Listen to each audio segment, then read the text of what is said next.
ल है साथीहरु ल लिची खाना आउनुस् यसरी बोटै बाँच्ने पो हो कति होला त्यसमा 4 किलो होला ल लिची त पुरै यसरी भाँच्ने त अनि फेरि अर्को वर्ष पलाउँछ त यो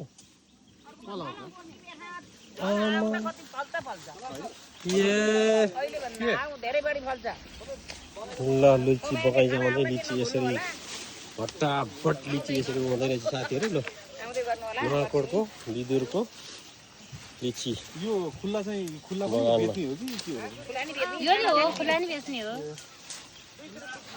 200 रुपैयाँ किलो बोटमै यो 200 रुपैयाँ किलो यो चाहिँ खुल्ला लिएर गयो नि यो चाहिँ मुठाको 200 300 कुन चाहिँ 200 चाहिँ यो खुल्ला त्यो त्यसको कति पर्छ ए ल ल त्यो मलाई राख्नु न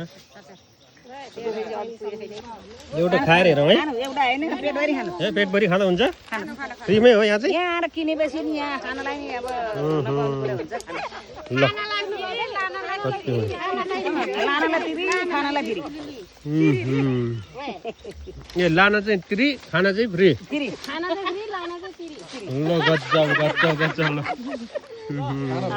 बुढी भन् त कहाँ लानु हो तपाईहरुले कति चित्त बुझ्यो भने आमाहरूको कुरा ल लिची बगैँचा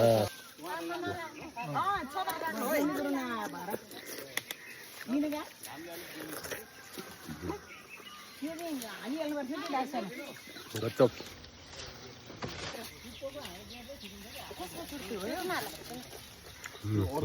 हाँगाको चाहिँ रहन्छ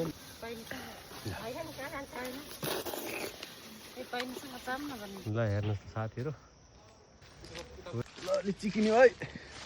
ल लिची आयो है साथीहरु बगैँचाबाट लिची चाहिँ उठाएर ल्याएका छु ल खाने भए चाहिँ घरमा आउनु होला